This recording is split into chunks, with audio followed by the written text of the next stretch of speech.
অবৈধভাবে স্কুল মাঠ ভাড়া দেওয়ার অভিযোগ প্রধান শিক্ষকের বিরুদ্ধে। শাহেদ খানের তথ্যচিত্রে জেসমিন টুনের প্রতিবেদন। ধামসোনা ইউনিয়নের বাঁশবাড়ি এলাকায় অবস্থিত হাজী জান মোহাম্মদ উচ্চ বিদ্যালয়ের স্কুল মাঠ অবৈধভাবে ভাড়া দেওয়ার অভিযোগ উঠেছে বিদ্যালয়ের প্রধান শিক্ষক আব্দুস সামাদের বিরুদ্ধে। স্থানীয় অভিভাবক, শিক্ষার্থী ও এলাকাবাসীর মধ্যে বিষয়টি নিয়ে ব্যাপক ক্ষোভ ও উদ্বেগ তৈরি হয়েছে। অভিযোগ সূত্রে জানা যায়, বিদ্যালয়ের মাঠটি শিক্ষার্থীদের খেলাধুলা, শরীরচর্চা ও বিভিন্ন শিক্ষামূলক কার্যক্রমের জন্য ব্যবহৃত হওয়ার কথা থাকলেও প্রধান শিক্ষক আব্দুস সামাদ ব্যক্তিগত স্বার্থে বিভিন্ন ব্যক্তি ও সংগঠনের কাছে ভাড়া দিয়ে আসছেন।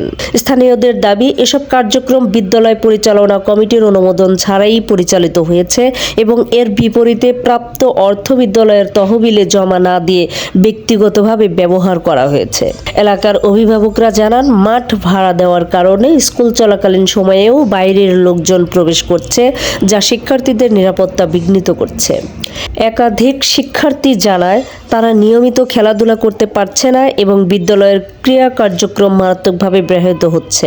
এ বিষয়ে জানতে চাইলে প্রধান শিক্ষক আব্দুস সামাদ ক্যামেরার সামনে কথা বলতে রাজি হননি। স্থানীয়রা মনে করেন, স্কুল মাঠ শিক্ষার্থীদের সম্পদ। এটি ব্যক্তিগত স্বার্থে ব্যবহার করা হলেও ভবিষ্যৎ প্রজন্ম ক্ষতিগ্রস্ত হবে। তারা দ্রুত তদন্ত ও দোষীদের বিরুদ্ধে ব্যবস্থা গ্রহণের দাবি জানিয়েছেন। আমি সঠিক জানি না যে আজকে এখানে খেলা, এটা যতদূর আমি শুনতে পেরেছি যে ম্যানেজিং কমিটি, হেডমাস্টার বা 3 স্কুলের যারা প্রধান আছে তারা সমন্বয়ে এদেরকে খেলতে দিয়েছে, এটুকু আমি জানি আর কি। এছাড়া আমার কোনো মন্তব্য এখানে নাই। আমি যথাসময়ে স্কুলে আসছি, যথাসময়ে আমার বাচ্চাদেরকে স্কুলের ভিতরে দিচ্ছি, ক্লাস শুরু করছি আর কি। আমার জানা মতে প্রধান শিক্ষক মহোদয় বা কমিটি সংশ্লিষ্ট এরা দিয়েছে, আমি শুনছি আর কি, কিন্তু আমি এই বিষয়ে আমি অবগত নয়, সেটা আমি আগে বলছি।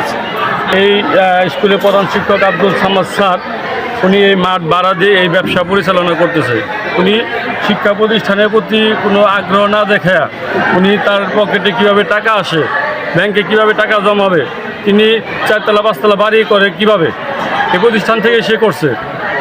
প্রতিষ্ঠানের ভিতর থেকে সে ব্যবসা করে টাকা উপার্জন করে উনি এই বাড়ি ঘর করছে।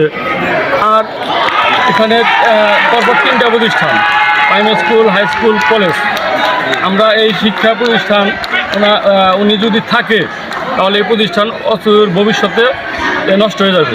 এই প্রতিষ্ঠানের শিক্ষার মান হারিয়ে ফেলছে ওনার কারণেই। আর আমরা এই প্রতিষ্ঠানের এই খেলার তীব্র নিন্দা জানাই, আর ওনার এলাকাবাসীর পক্ষ থেকে ওনার পদত্যাগ দাবি করি।